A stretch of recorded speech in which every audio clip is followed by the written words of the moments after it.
ولعنة الله على أعدائهم الرافضين الكافرين المنافقين المرتدين إلى يوم الدين. أما بعد فأعوذ بالله من الشيطان الرجيم. بسم الله الرحمن الرحيم. ولكن الله حبب إليكم الإيمان وزينه في قلوبكم. قال النبي صلى الله عليه وسلم: إن الله اختارني واختار لي أصحابي. اللهم صل على محمد وعلى آل محمد كما صليت على إبراهيم وعلى آل إبراهيم إنك حميد مجيد. اللهم بارك على محمد وعلى آل محمد كما باركت على إبراهيم وعلى آل إبراهيم إنك حميد مجيد.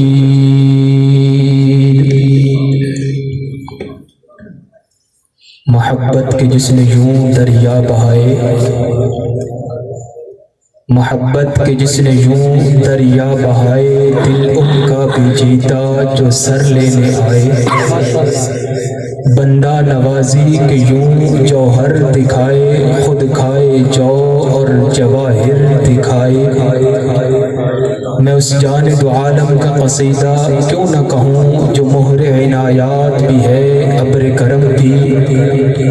چہرہ ہے کہ انوار دو عالم کا صحیفہ، آنکھیں ہیں کہ قوسین شب قدر کھلی ہیں، زلفیں ہیں کہ واللیل کے بکھرے ہوئے سائے. یہ دانت یہ شیرازہ شبنم کے تراشے، جیسے یاقوت کی وادی میں دمکتے ہوئے ہیرے. باتیں ہیں کہ طوبا کی چٹکتی ہوئی کلیاں، خطبے ہیں کہ ساون کے امڑتے ہوئے دریا. واجب الاحترام، قابل سر احترام اہل سنت سے وابستہ بہادر، نہ ڈر، بے باک، بے خوف، توحید و سنت کے پروانوں، اصحاب رسول کے دیوانوں. آج پہلی بار آپ سے مخاطب ہونے کا شرف حاصل ہو رہا ہے. دعا ہے رب کائنات مجھے حق اور سچ بیان کرنے کی توفیق عطا فرمائے اور ہم سب کو اس پر عمل پیرا ہونے کی توفیق عطا فرمائے. قرآن مجید کی یہ مقدس محفل جن دوستوں نے محنت کر کے اس کو سجایا، ترتیب دیا، اللہ رب العالمین ان کی محنت اور کاوش کو قبول فرمائے. رمضان المبارک کا مہینہ ہے اور تکمیل قرآن کا موقع ہے. یوں تو بہت سارے عنوانات میرے سامنے ہیں، لیکن چند ایک ضروری باتیں آپ کی خدمت میں پیش کرنا چاہوں گا. اللہ رب العزت کی مقدس اور لاریب کا کتاب کا نام قرآن مجید ہے.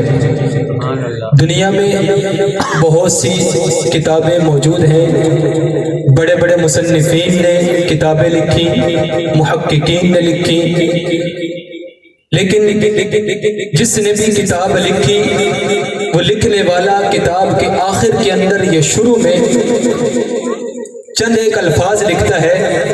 وہ کہتا ہے کہ میں نے یہ کتاب لکھنے میں کوئی کسر نہیں چھوڑی، اگر پڑھنے والے کو میری کوئی غلطی نظر آئے تو مجھے مطلع ضرور کر دے تاکہ آئندہ ایڈیشن میں وہ غلطی صحیح کی جا سکے. لیکن یاد رکھیے قرآن مجید وہ عظیم کتاب ہے کہ اسے پڑھنے والا جب اسے کھولتا ہے تو قرآن مجید اپنا تعارف خود کرواتا ہے. قرآن شروع کے اندر کہتا ہے الف لام میم ذالک الکتاب لا ریب فیہ، کہ اے مجھے پڑھنے والے پہلے ذرا میرے بارے میں یہ بات اپنے ذہن میں بٹھا لے کہ میں وہ کتاب ہوں ہوں جس میں جھوٹ تو بڑی دور کی بات ہے، شک والی بات بھی۔ یہ دعویٰ صرف قرآن کا ہے، قرآن کے علاوہ دنیا کی کسی کتاب کا یہ دعویٰ نہیں۔ قرآن کے اندر شک کوئی نہیں، اور ہمارا مسلمانوں کا عقیدہ ہے کہ اگر کوئی قرآن کے اندر شک کرے تو اس کا اسلام سے کوئی تعلق نہیں۔ قرآن مجید بڑی عظمتوں والی کتاب ہے، یہ وہی کتاب ہے جو آج سے 1400 سال پہلے میرے اور آپ کے نبی پر نازل ہوا کرتی تھی۔ اور قرآن کے بارے میں اللہ رب العزت نے قرآن کریم کے اندر فرمایا اِنَّا نَحْنُ نَزَّلْنَا الذِّكْرَ وَإِنَّا لَهُ لَحَافِظُونَ۔ آج 1450 سال کے بعد امت تفرقوں میں بٹ گئی، کوئی کہتا ہے قرآن صحیح ہے، کوئی قرآن کی اپنی مرضی کے مطابق تشریح کرتا ہے، کچھ بدبخت وہ بھی ہیں جو کہتے ہیں یہ قرآن وہ نہیں جو نبی پہ اترا تھا، یہ تو اور ہے۔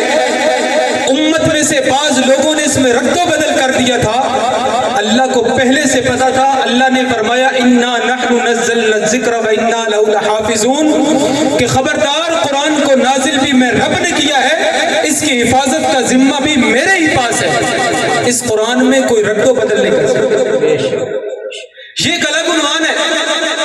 میں آج کی اس نشست کے اندر ہمارے معاشرے میں چند ایک خرابیاں جو عقائد کے حوالے سے پھیلائی جا رہی ہیں اور بڑی تیزی سے نوجوانوں کے ذہنوں کو پراگندہ کیا جا رہا ہے، میں ان کی تفصیل آپ کی خدمت میں پیش کرنا چاہوں گا۔ ابتدا میں یہ بات سمجھ لیں کہ صحابی کون ہوتا ہے۔ صحابی اسے کہتے ہیں جسے ایمان کی حالت میں نبی کی محفل نصیب ہو جائے اور اسی ایمان پر اس کی موت آ جائے، وہ صحابی ہوتا ہے۔ میں نے لفظ محفل کا زیارت نہیں کہا چونکہ نبینا بھی تو صحابی ہے، اور صحابی ہونا یہ چھوٹی بات نہیں ہے، صحابی بہت بلند و بالا ہوتا ہے۔ صحابی کا رتبہ کائنات میں انبیاء کے بعد سب سے بڑھ کر کے ہوتا ہے۔ کائنات کے جتنے رتبے، مناصب اور مقام ہیں ان کو ایک پلڑے میں رکھ دو، صحابی کا رتبہ دوسرے پلڑے میں رکھ دو تو صحابی والا پلڑا جھک جائے۔ سبحان اللہ۔ یہ رتبہ بلند کیوں ہے؟ اس کی وجہ یہ ہے کہ کوئی صحابی اپنی مرضی سے نہیں بن سکتا۔ اگر کوئی چاہے کہ میں عبادت اتنی کروں، عبادت کرنے کے بعد مجھے منصب صحابیت مل جائے گا تو نہیں ملے گا۔ اگر کسی کے ذہن میں یہ ہو کہ میں مال و دولت کے ذریعے منصب صحابیت کو خرید لوں گا تو نہیں خرید سکے گا۔ اگر کسی کے ذہن میں ہو کہ میں طاقت کے بل بوتے پہ صحابی بن جاؤں گا تو کبھی نہیں بن سکتا۔ بھائی صحابی پھر بنتا کون ہے؟ اللہ کے نبی نے فرمایا ان اللہ اختارنی واختار لی اصحابی، اللہ نے پوری کائنات میں سے مجھ محمد کو چنا، پھر میرے لیے صحابہ کو رب نے خود چنا۔ سبحان اللہ۔ نتیجہ کیا نکلا؟ صحابی چنے ہوئے لوگ ہوتے ہیں، جن کا انتخاب رب کر لے وہ صحابی ہوتا ہے۔ اور یاد رکھیے اللہ جس کا انتخاب کر لے پھر اللہ کا انتخاب کبھی غلط نہیں ہو سکتا۔ میں آسان مثال سے یہ بات آپ کو سمجھانے کی کوشش کرتا ہوں۔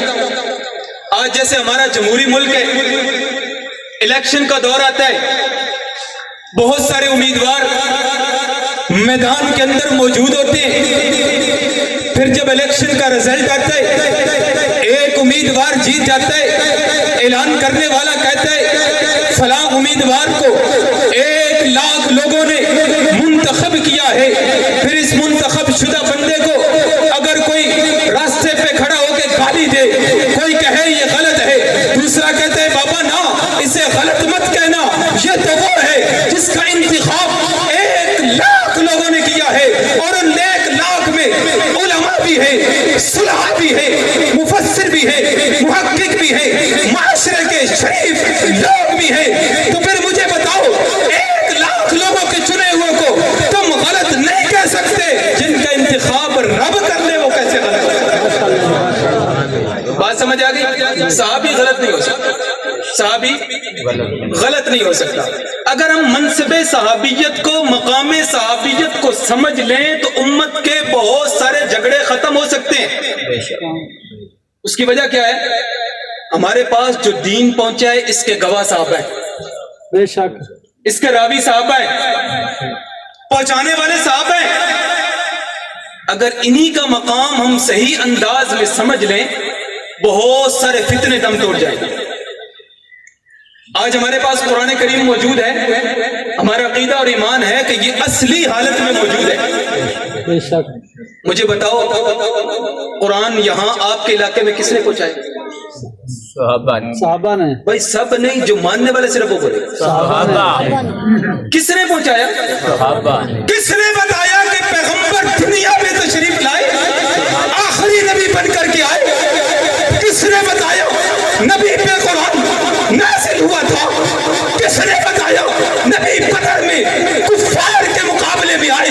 کس نے بتایا حضور عہد میں کفار کے مقابلے میں آئے؟ کس نے بتایا حضور یرموک میں گئے؟ کس نے بتایا تبوک میں گئے؟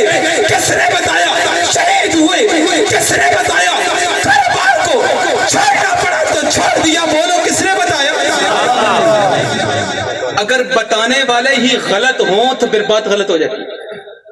اس کی مثال ایسے سمجھے، عدالت کے اندر ایک مقدمہ لگاؤ، اگر مقدمے کے گواہ سچے اور سچے ہوں تو مقدمے کا فیصلہ حق میں آ جائے کرتا ہے. بے شک. کیوں بھائی ایسے ہے جی؟ یا یہاں آپ کے علاقے میں کوئی اور رواج ہے؟ مقدمے کے گواہ اگر سچے ہوں تو مدعی کے حق میں فیصلہ آ جایا کرتا ہے. اگر گواہی جھوٹے ہوں تو مدعی صاحب کو کہا جاتا ہے جناب چلے جاؤ، آپ کا مدعی غلط ہے، آپ کے پاس کوئی گواہ نہیں ہے، لہذا آپ کی بات غلط ہے، چلے جاؤ. اسلام ایک مقدمہ ہے، اس مقدمے کے گواہ صحابہ ہیں. سبحان اللہ. کون ہے گواہ بھائی؟ صحابہ. لگتا ہے آپ کو نیند آ گئی ہے، تھک گئے. نہیں. جو صحابہ کی محبت میں بیٹھے صرف وہ بولے گا. آپ ذرا بیدار ہو کے بیٹھیے گا، میں آپ کو بات عقیدے کی سمجھانے لگا ہوں، فرقوں سے نکالنے لگا ہوں. اسلام کے گواہ صحابہ ہیں، اور یہ گواہ ایسے ہیں کہ قیامت کی صبح تک ان جیسا دنیا میں کوئی اور گواہ نہیں آئے. آج لوگ بڑی آسانی سے صحابہ پہ تنقید کر لیتے ہیں، بڑی آسانی سے صحابہ پہ اعتراض کر لیتے ہیں، بڑی آسانی سے صحابہ کو غلط کہہ دیتے ہیں. بھائی سمجھو تو صحیح صحابہ ہیں کون؟ اللہ کے نبی تشریف فرما ہے، مشرکین مکہ کا پیغام آیا، مکے کے وڈیروں کا.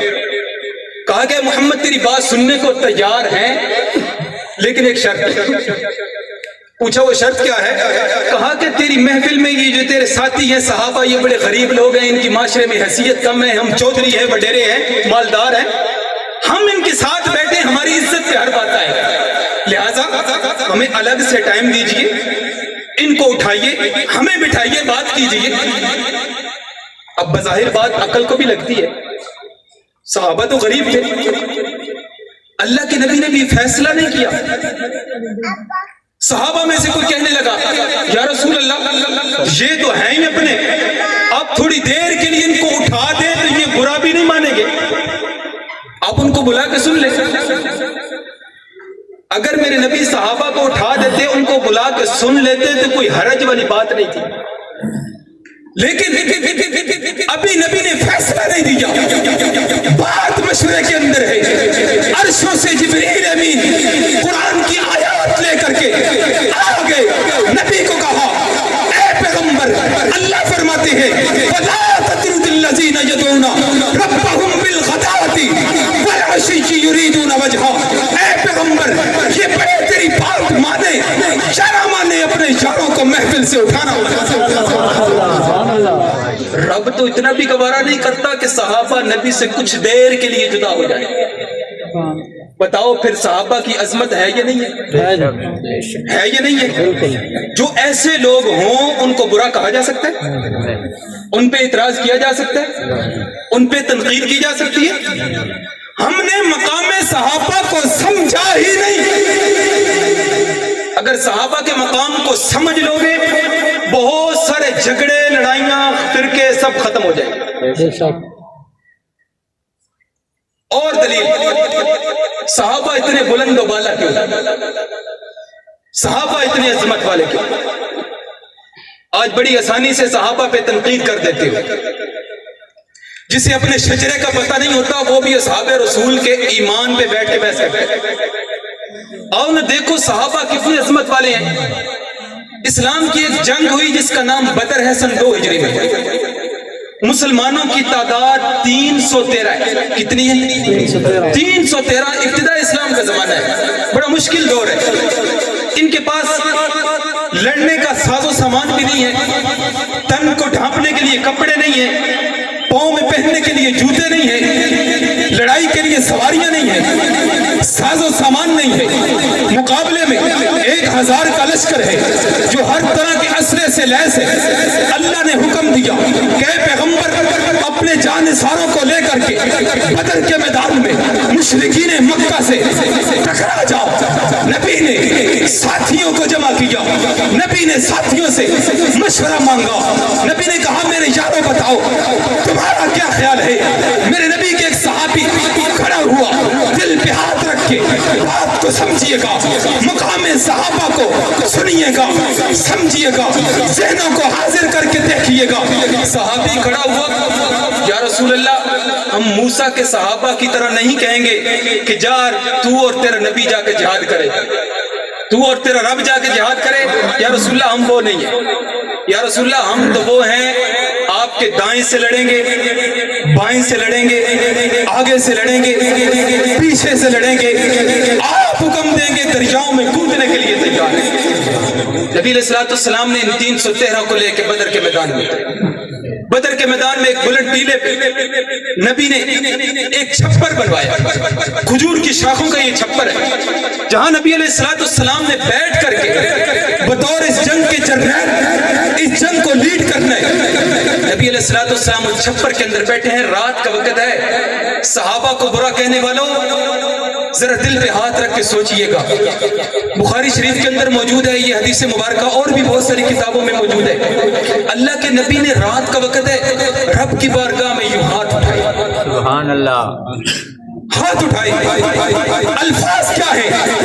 ربا اگر تو چاہتا ہے تیرا نام کا ڈنکا دنیا میں بجتا رہے, اللہ اگر تو چاہتا ہے میں محمد کی رسالت کے ترانے دنیا میں عام ہوتے رہے, اللہ اگر تو چاہتا ہے دین محمدی قیامت کی صبح تک دنیا میں موجود رہے, ربا پھر یہ جو 313 میرے پاس سرمایہ ہے میں سب کو لے کے آ گیا ہوں, ان کو بچا لے, سب کچھ بچ جائے.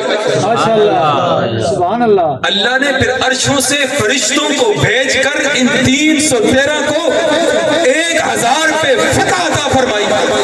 ذرا تصور کیجئے نبی کی دعا کے الفاظ کے مطابق اس دن یہ 313 اگر شہید ہو جاتے تو آج اسلام دنیا میں نہ رہتا. بے شک, بے شک. آج اگر اسلام باقی ہے صحابہ کے صدقے سے باقی ہے. بتاؤ اتنے عظمتوں والے جو لوگ ہیں ان کو غلط کہا جا سکتا؟ نہیں. آج لوگ کہتے ہیں کہ ہم صحابہ کو نہیں مانتے, تاریخ میں یوں لکھا ہے. بھئی بھاڑ میں جائے تیری تاریخ, ہمارے پاس رب کا قرآن ہے, ہمیں تیری تاریخ کی ضرورت نہیں ہے. بے شک. ہمارے پاس نبی کا فرمان ہے, تیری تاریخ کی ضرورت ہے. کوئی کہتا ہے جی ہم صحابہ کو اس لیے نہیں مانتے جی صحابہ نے آل بیت پہ ظلم کیے تھے. بھئی اتنی بات تو بتاتے ہو, اگلی بات کیوں نہیں بتاتے؟ انہی 2 سوالوں کے جواب دے کے بات کرو. یہ بات اپنے ذہنوں میں بٹھا لو, صحابہ تاریخی شخصیات نہیں ہیں, صحابہ قرآنی شخصیات ہیں. سبحان اللہ. صحابہ کیا ہے بھائی؟ کیا ہے بھائی؟ بھائی سب نہیں, جو ماننے والا یہ جسے بات سمجھ آ رہی ہے ذرا وہ بولے. صحابہ تاریخی شخصیات ہیں, صحابہ قرآنی شخصیات ہیں. اگر کسی کا دل کرے نا صحابہ کو سمجھنے کا, اللہ سب کو توفیق دے, تو وہ اپنے گھر میں چلا جائے. اس کا جس مسلک سے بھی تعلق ہے, دیوبندی ہے, بریلوی ہے, اہل حدیث ہے یا کوئی اور ہے, وہ چلا جائے اپنے مکتبہ فکر کی لائبریری میں, رب کا قرآن اٹھائے, تفسیر وہ اٹھا لے جو اس کے اپنے مولوی نے کی ہوئی. قرآن کو پڑھنا شروع کر.